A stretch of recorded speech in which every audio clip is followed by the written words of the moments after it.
Shalom Bapak Ibu Saudara yang dikasihi oleh Tuhan kita Yesus Kristus. Berjumpa kembali di dalam podcast Mutiara hari ini. Sahabat bertumbuh dalam saat teduh yang seperti biasa membawa keresahan dan persoalan di dalam hidup.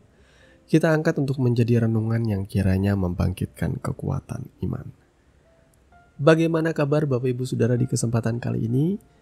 Kami senantiasa berharap saudara ada dalam keadaan sehat, dalam keadaan yang dipenuhi dengan berkat dan segala kebaikan di dalam Tuhan kita Yesus Kristus dimanapun saudara berada. Dalam podcast Mutiara hari ini di kesempatan kali ini kita memasuki episode yang ke-293 dan yang akan menjadi topik bahasan kita di dalam saat teduh kita kali ini ialah pendeta dan kekuasaan. Nas firman Tuhan terambil dari Markus pasalnya yang ke-10 ayat 42 sampai dengan ayatnya yang ke-45. Demikian firman Tuhan. Tetapi Yesus memanggil mereka lalu berkata, "Kamu tahu bahwa mereka yang disebut pemerintah bangsa-bangsa memerintah rakyatnya dengan tangan besi, dan pembesar-pembesarnya menjalankan kuasanya dengan keras atas mereka. Tidaklah demikian di antara kamu. Barang siapa ingin menjadi besar di antara kamu, hendaklah ia menjadi pelayanmu. Dan barang siapa ingin menjadi yang terkemuka di antara kamu, hendaklah ia menjadi hamba untuk semuanya. Karena Anak Manusia juga datang bukan untuk dilayani, melainkan untuk melayani, dan untuk memberikan nyawanya menjadi tebusan bagi banyak orang." Amin. Mari kita berdoa.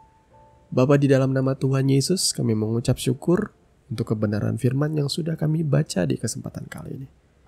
Kami mohon Tuhan memimpin dan mengurapi setiap kami oleh kuasa Roh-Mu, supaya kami mengerti apa yang menjadi maksud dan kehendak-Mu di dalam setiap kehidupan kami. Di dalam nama Tuhan Yesus kami berdoa. Amin. Bapak Ibu Saudara yang dikasihi oleh Tuhan kita Yesus Kristus, ya. Nas firman Tuhan ini tentu tidak asing bagi saudara yang setia mengikuti channel ini. Karena di beberapa waktu kemarin sudah saya bahas ya di dalam program seri pendalaman Alkitab. Karena nas di dalam Markus 10 ini masih ada hubungannya atau memiliki tulisan yang sama di dalam Matius, ya. Nah, saudaraku, di sini ada sebuah keributan yang biasa terjadi di tengah-tengah muridnya. Mereka mempersoalkan siapakah yang terbesar di antara mereka. Lalu di sini Yesus memberikan sebuah arahan, ya, bahwa kalau kalian ingin menjadi yang terbesar, maka kamu harus merendahkan diri dan menjadi pelayan. Sebagaimana juga Anak Manusia yang menyatakan dirinya, ia menjadi hamba. Ia tidak dilayani, ia melayani.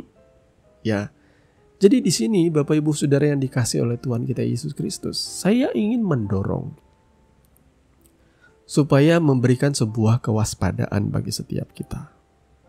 Jangan pernah mengkultuskan seorang hamba Tuhan atau seorang pendeta itu layaknya Tuhan yang saudara agungkan, yang saudara dewakan. Karena mereka hanyalah manusia biasa yang bisa jatuh dalam dosa. Saudaraku yang dikasihi oleh Tuhan kita Yesus Kristus, saya banyak belajar dari sepanjang sejarah, ya. Ketika rohaniwan Kristen itu diberikan kesempatan untuk menggandeng yang namanya kekuasaan, maka mereka justru berada dalam posisi yang bukanlah lagi rohaniwan, bukan lagi seorang hamba Tuhan. Makanya di dalam perjanjian lama, ya, jabatan imam itu tidak serta-merta menjadi jabatan seorang pemimpin pemerintahan di masa itu. Imam bertanggung jawab di dalam segenap rumah Tuhan untuk melayani Tuhan, dan ia terpisah dari yang namanya kekuasaan atau kepemimpinan di dalam sebuah negara. Ya, karena dalam sebuah negara tentu ada raja. Ya, Raja Daud menghormati keimaman. Itu yang membuat ia juga menghormati Tuhan. Ia menghormati para imam dan orang-orang Lewi. Karena Raja Daud tahu mereka memiliki otoritas di tempatnya tersendiri. Ya, saudaraku, ya. Tetapi otoritas itu tidak dengan serta-merta juga yang membuat mereka seharusnya menjadi orang yang punya hierarki. Ya, kalau saya juga secara pribadi setuju ya, antara skisma timur dan barat ya, gereja Roma juga gerejanya di Konstantinopel ya, sekarang yang terpecah jadi dua dan bertumbuh ya. Ada dua kepemimpinan dari kekristenan kuno ini. Saya pribadi juga tidak setuju kalau seandainya kekristenan itu dipimpin oleh satu orang ya, yang memegang katanya pemimpin tertinggi. Bagi saya itu tidak seperti itu. Kepemimpinan di dalam kekristenan itu gak seperti itu. Ini bagi saya, saudara ya. Tapi saya tetap menghormati keimanan saudara-saudara yang memiliki keyakinan seperti itu, bahwa ada pemimpin tertinggi dari umat Kristen di dunia ini. Tetapi bagi saya tidak ada. Ya, bagi saya kepemimpinan sejati itu adalah Kristus Yesus, Sang Kepala itu.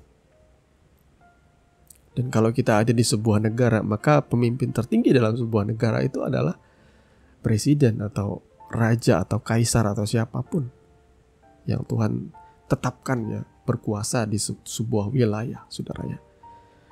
Nah, Bapak Ibu Saudara yang dikasihi oleh Tuhan kita Yesus Kristus, sejarah mencatat bahwa ketika di era-era abad pertengahan ya, terjadi adanya perkawinan antara gereja dan negara, dalam hal ini kerajaan, maka ada sesuatu hal yang akhirnya sumbang yang terjadi. Contohnya, sejarah mencatat ya, bahwa para rohaniwan, para pemimpin-pemimpin agama mulai terseret di dalam kehidupan yang hedon. Mereka mulai menjalani kehidupan layaknya bangsawan dan raja-raja. Mereka hidup dengan segala pesta pora dan mengeluarkan kebijakan-kebijakan yang hanya bersifat politis, menguntungkan golongannya, dan memperlakukan orang yang tidak dalam golongannya itu dengan rasis seperti itulah. Dan ada begitu banyak kekejaman-kekejaman yang tertulis di sepanjang sejarah ya. Kegagalan dari gereja ketika ia bergandengan dengan kekuasaan negara. Banyak hal-hal yang mengerikan yang terjadi, saudaraku ya. Salah satunya ialah semangat untuk melindungi Alkitab. Saya tahu semangat ini baik ya, mencegah munculnya bidat atau kesesatan-kesesatan. Tapi apa yang kemudian terjadi yang dilakukan oleh gereja ialah mereka dengan serta-merta memberlakukan hukuman mati atau melakukan persekusi, menganiaya, bahkan tidak segan-segan memberikan contoh kepada orang lain. Ketika ada orang yang pegang kitab suci dan mengajarkannya di luar dari otoritas mereka. Dan kemudian terjadi ialah di masa itu ada begitu banyak penyimpangan ajaran yang justru dilakukan oleh rohaniwan ini.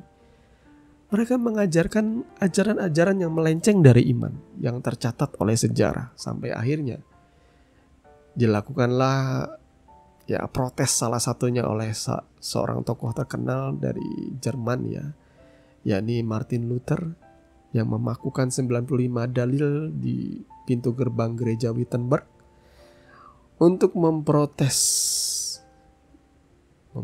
ya doktrin, aturan-aturan yang dikeluarkan oleh rohaniwan yang melenceng dari iman.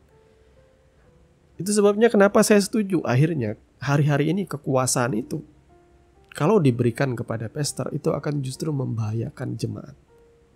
Ya, berapa banyak pastor yang akhirnya menikmati gaya hidup yang hedon, yang mewah, yang akhirnya jadi batu sandungan. Beberapa di antaranya punya pesona, punya karisma, yang akhirnya mereka justru melakukan tindakan tidak senonoh kepada jemaat-jemaat wanita yang dilakukan oleh ya pastor-pastor pria. Dan banyak yang akhirnya di-spill ya, diakui oleh korban-korbannya.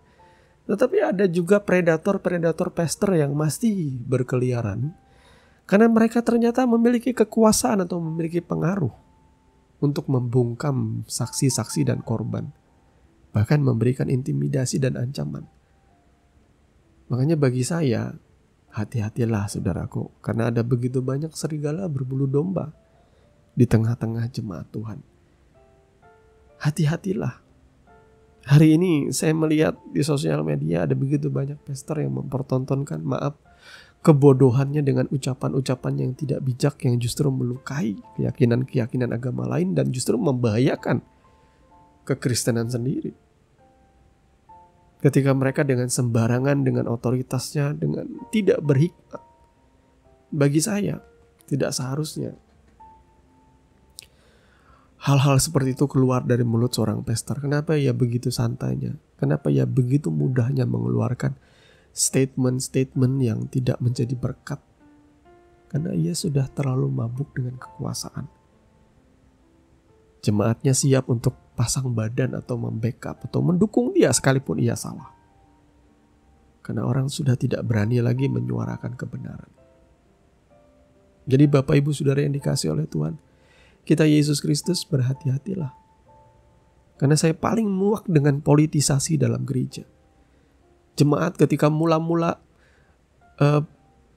bertumbuh bersama-sama dalam sebuah gereja, pastornya setia dengan Tuhan, sungguh-sungguh murni mengajarkan kebenaran. Tapi lama-kelamaan ketika gerejanya maju, gerejanya bertumbuh, gerejanya mulai bertambah besar, keuangannya semakin baik, mulailah berubah setia hatinya. Ya, pendeta-pendeta ini mulai mengangkat anak-anak cucunya sendiri menjadi kepala di gerejanya. Tidak ada kebijakan yang namanya, ya tidak semua anak-anak pendeta atau cucu-cucu pendeta itu capable untuk itu. Mereka tidak dibesarkan dalam proses yang baik. Ada kadangkala yang dibesarkan dengan kenyamanan, dengan kemewahan, dan mereka berpikir bahwa menjadi orang Kristen itu adalah soal hidup diberkati berlimpah-limpah. Dan hanya itu ajarannya. Ada begitu banyak orang yang lebih kompeten menjadi seorang pengajar, tetapi mereka tersisih karena mereka tidak memiliki bloodline, tidak ada hubungan darah dengan pastornya, dengan pemimpin gerejanya. Kebenaran-kebenaran seperti itu bukan lagi rahasia umum, tetapi setiap orang tuh memaklumi. Saya berharap ada begitu banyak nabi-nabi Tuhan yang akan bangkit, pengajar-pengajar yang menyuarakan kenabian. Bukan kenabian-kenabian yang ya di sini saya bernubuat akan ada gempa terjadi, bukan nabi seperti ini. Tetapi kenabian yang berani menemplak permainan-permainan kotor, pastor-pastor di atas panggung yang mempermainkan dan mengatasnamakan Tuhan untuk mengangkat dirinya sendiri dan pelayanannya. Banyak orang yang akhirnya mencipratkan minyak dan berharap lewat itu ia bisa memperjualbelikan atau lewat itu ia bisa menunjukkan kebesaran kuasa Tuhan yang katanya sesuatu yang seolah-olah seperti perdukunan, dan setiap orang mau menuruti hal seperti itu. Oleh karena katanya ini pester kesembuhan. Saya tahu saudara hopeless, saya tahu saudara putus asa. Tetapi mari, pastor-pastor ajarlah kebenaran. Orang tidak disembuhkan karena bergantung kepada minyak yang kau doakan. Saya selama ikut Tuhan, saya tidak pernah mengoleskan minyak sama sekali. Ya, mungkin dulu saya pernah diajarkan itu. Tapi dari dulu juga saya tidak pernah meyakini itu. Kata orang kalau mau ujian, dulu saya masih SMA ikut Tuhan, oleskanlah minyak urapan ini supaya engkau diberikan hikmat dalam pikiranmu. Tetap aja kok saya ngelihat yang dapat nilai tertinggi bukan orang seiman dengan saya. Ternyata mereka yang belajar dengan giat kok. Bagi saya itu kebodohan-kebodohan yang diajarkan di gereja, yang membutakan orang dari kebenaran yang sejati. Saya tahu bahwa Tuhan bisa memakai setiap orang percaya. Tetapi jangan abaikan yang namanya proses. Jangan abaikan yang namanya didikan. Setahu saya, setiap orang percaya yang paling penting diajarkan ialah bergaul karib dengan Tuhan, mengenal kebenaran firman Tuhan. Saudara tidak perlu oles minyak sebanyak apapun, bahkan tidak perlu mandi minyak urapan sekalipun. Saudara ikut Tuhan dengan setia. Saudara percaya kepada Tuhan. Sekalipun saudara tidak bayar persepuluhan sekalipun, saudara mengikuti Tuhan dengan setia, dengan sungguh, dan engkau berbuah, bertumbuh dalam kebenaran, maka saya jamin saudara tidak akan pernah mengalami yang namanya sakit penyakit yang membahayakan. Itulah esensi dari pengajaran sesungguhnya kebenaran firman Tuhan. Bukan saudara memotong jalan pintas dan mengajarkan hal-hal yang aneh-aneh, klinik, ajaran-ajaran yang identik dengan okultisme dan perdukunan, mengajarkan yang gak benar seperti itu. Ajarkan kebenaran. Logikanya begini, kalau saudara percaya kepada Yesus dan Roh Kudus dia dalam hidupmu, adakah ia mau membiarkan engkau mengalami sakit penyakit? Saya hanya berpikir sesederhana itu.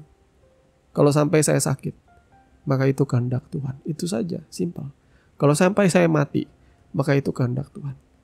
Yang saya tahu, yang saya percayai, saya adalah tubuhnya. Saya adalah bait rumah kediamannya. Di mana ada roh Allah, di situ ada kemerdekaan. Saya tidak perlu oles minyak apapun. Karena saya tahu roh itu lebih besar dari roh yang ada di dunia ini. Tinggal dalam hidup saya.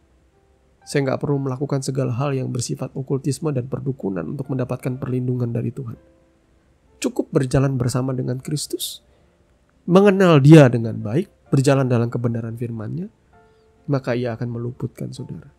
Kalau saya sakit, ya sudah, saya minum obat. Berarti saya kurang istirahat. Atau saya nggak bijak di dalam menikmati makanan yang ada di dunia ini. Saya juga harus menyadari semakin tahun berjalan saya semakin tua, dan saya tidak boleh sembarangan memakan makanan-makanan yang tidak sehat bagi tubuh saya. Itu adalah sebuah hikmat yang Tuhan berikan dalam hidup kita. Jadi jangan pernah membenarkan hawa nafsu saudara dengan berkata semua makanan boleh dimakan. Makan saja dengan ucapan syukur dalam nama Tuhan Yesus. Saya banyak mendengar pendeta yang berkhotbah seperti itu. Ternyata akhir hidupnya mereka banyak mondar-mandir ke Singapura. Katanya di dalam nama Yesus nikmati saja semua makanan. Tapi ketika mereka sakit, mereka minta doakan jemaat dan minta dukungan dana untuk bisa bolak-balik ke Singapura berobat, atau ke Penang, atau kemanapun ke daerah China. Ternyata pendeta tidak punya iman sebesar itu juga. Jadi saudaraku yang dikasihi oleh Tuhan Yesus Kristus, saya berdoa, saya memohon kepada saudara, terutama para pemimpin-pemimpin agama, para rohaniwan, para pastor. Kalau saudara merasa bahwa saudara tidak murni di dalam melayani, atau fokus saudara hanyalah uang, berkat, menjadi kaya, memiliki perusahaan yang namanya gereja dan segala franchise di dalamnya, lebih baik saudara mundur saja. Atau saudara mulai benahi, mulai ajarkan kemurnian, mulai ajarkan bukan kerajaanku, bukan pengikutku, mulai benahi sistemmu. Kalau anakmu tidak punya kapasitas untuk menjadi gembala, angkatlah orang lain. Mulai benahi, supaya jangan sampai ada ketidakmurnian dalam gereja. Saudara ya, kalau engkau punya orang-orang kuat di gerejamu, saya paling benci ini. Pendeta ketika punya dekat dengan, katakanlah pemimpin daerah, dekat dengan politisi, dekat dengan anggota DPR, oleh karena hitung-hitungannya jemaatnya dia.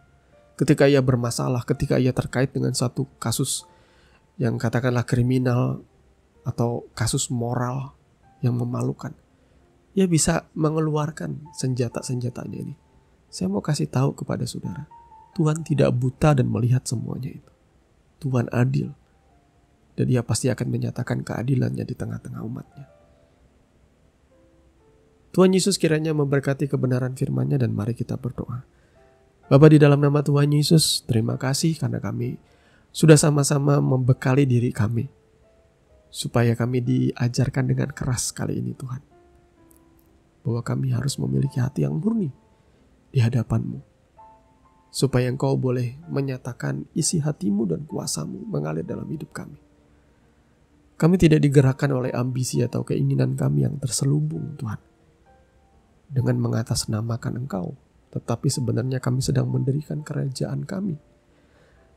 Hierarki yang kami bangun supaya orang memuja, menghormati kami. Tuhan, kami tahu kelak di hadapan tahta pengadilan-Mu. Tidak ada yang namanya gembala sidang, tidak ada yang namanya gembala senior. Semua orang sama di hadapan-Mu dan kami akan diadili dengan adil. Biarlah kami diberikan kesempatan untuk bertobat, Tuhan. Terpujilah nama-Mu kekal selama-lamanya. Kami mengucap syukur. Di dalam nama Tuhan Yesus kami berdoa. Amin. Saudaraku yang dikasihi Tuhan, saudara sudah mendengarkan kebenaran firman yang kiranya boleh menjadi dasar dan kekuatan di dalam setiap kehidupan saudara. Sampai bertemu lagi di podcast Renungan Firman Mutiara hari ini yang berikutnya. Kasih karunia menyertai saudara sekalian. Shalom.